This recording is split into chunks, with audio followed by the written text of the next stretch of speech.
I'm Greg. And I'm Billy. And we're the Fuji Guys. This video is our first look on the brand new waterproof, shockproof, freeze-proof, dustproof XP50. The XP50 replaces our former XP20 model. We're showing all 5 colors here, but of course, depending on which part of the world you're in, some countries may or may not have all of those colors, but these are the total number of colors available. The XP20 was the most popular waterproof, shockproof camera in the world last year in 2011. So what's improved on the new XP50 over the XP20? Well, a few things, Greg. Of course, we have a new image sensor. It's now a CMOS sensor versus a standard CCD. That means, of course, we can offer things like full HD movies, video. As well, you know, because it's a waterproof camera, there were a few updates that we did on this camera versus the previous model, and that's the biggest concern was the brightness of the screen. Okay. I think shooting in outdoors bright sunlight, it was a little difficult sometimes to see. Yeah. And we actually increased the brightness to about 600 I guess CD squared or nits in terms of its candlelight power. Yeah, and so prior to that bright. it was only at 200, so it's really big 3 times brighter yeah. than the previous screen. Also, it's a less reflective view of that screen. So again, as Billy said, if you're on the beach and things like that, it's probably the worst and hardest time to be able to see any screen on any camera. So definitely a big improvement, of course, as well. You know, obviously taking photos and videos underwater, a lot of times that issue of, you know, a little bit of water spots. Dried water droplet or something stays on the lens.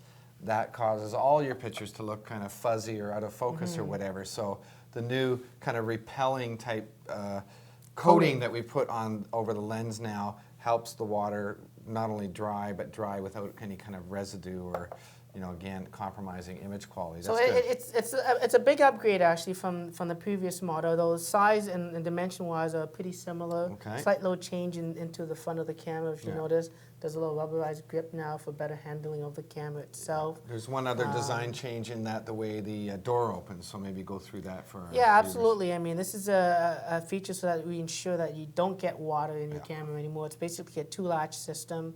On the side of the camera, you would pull one open, and the latch is still closed until you push the second door. Right. So it's a much better seal. There, yeah. And of course, you have access to all the other slots, which again we're going to show you in this little first look video of ours. Okay. And closing it again, you're forced to again close the proper latches, and they'll be labeled 1 and 2, so you know exactly what ones to snap on. And once you have those clipped in, you're guaranteed that nothing's going to get into this camera. So, talking about that, Greg, let's show you the XP50. Okay. Let's a quick take us look around the all camera way. itself, and of course, any new features we'll continue to add to that as well. So, take a look at the front of the camera. Of course, it is very similar to the XP20 still. You got the flash as well. You got the little lamp, a little light indicator that sort of blinks every time you're sort of doing sort of a self-timer. So, you know, after 5 seconds, it starts to blink 4, 3, 2, 1. There's a new little grip as well on the front of the camera now. It's rubberized. There's a hidden little microphone right in front as well, just a little small little dot. It is sealed, so don't worry about taking this camera underwater. Nothing's going to get into it, but that's where the microphone is. Of course, we talked about the new repellent, water repellent on the lens coating itself. It's still a 5x zoom wide-angle lens with image stabilization, of course, but uses a CMOS sensor instead of a standard CCD, which is going to give you much better low light capabilities now. So it really makes this camera a camera not just for underwater, but also for the rest of your vacation as well. Exactly. So let's take a look at the side of the camera. On one side we have the speaker. So again, you can record HD video and you play back that on this camera as well. On the opposite side, earlier we showed you about the 2-latch system here. You got to slide 1, 2, and then the latch opens up, and it opens up to reveal sort of the battery compartment as well as the memory card compartment. And of course, the camera does use an SD card or an SDHC or XC cards, and really the differences really are depending on really the capacity. Right. You know, SD goes to 2 gig, SDHC goes from 4 gigs up to 32 gigs, and then beyond that it's SDXCs.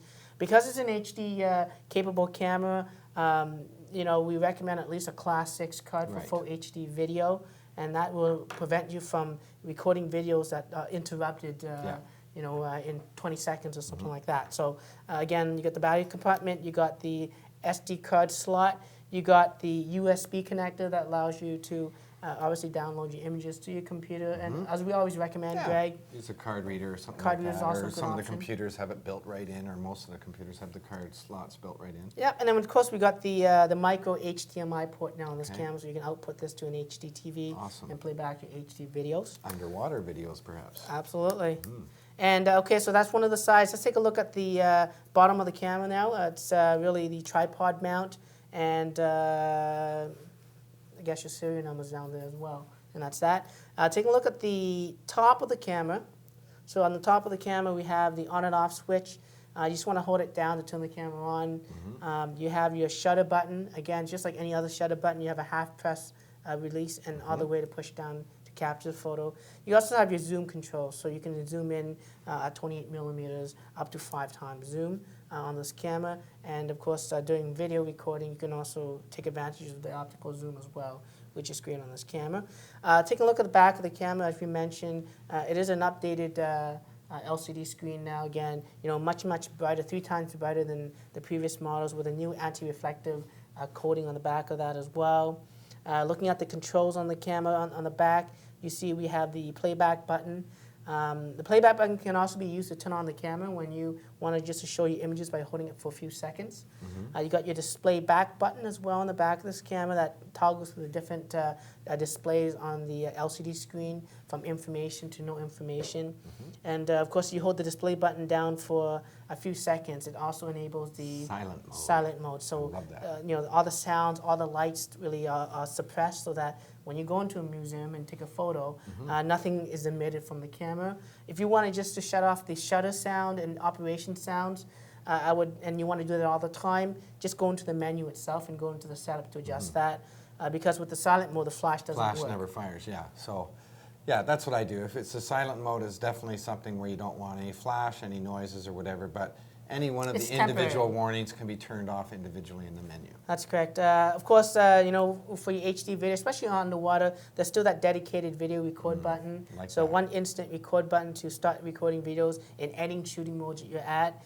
There's also a little LED light on the bottom there that just shows when the camera's writing to your card. So the faster your SD card in terms of class readings, the less amount of time that thing blinks. Yeah. So it just shows you the process of writing to the camera, as well as also providing you the charge time for the flash. As you shoot with the camera, it does blink a little until it's telling you that flash is kind of ready to shoot. In that sense, we have the directional pad now on the back of the camera, just like the XP20. It allows you to navigate through the menu system as well. There's quick access in various modes. If you're in shooting, you can enable and disable the flash, the macro mode, the self-timer, and the exposure compensation. And the quick delete button. And then the quick delete button when you're in the playback mode, of course. So that's just, again, a quick look around the brand new XP50, of course, in the various colors that we have here from Fuji. Yeah, now we'll have other videos, including top features and things like that, where Billy's going to tell you a little bit more about the video and how to edit them and things like that in the camera. But that's a great first look. Now, if you want to keep watching these videos, we'd like you to subscribe to us in YouTube, of course, and also follow us on Twitter as I go. answer your questions that you have pertaining to this or any other Fuji cameras. Yeah. Well, I can't wait to try this one myself, hopefully somewhere down south where it's warm. Anyways, until the next video, I'm Greg. And I'm Billy. And we're the Fuji Guys.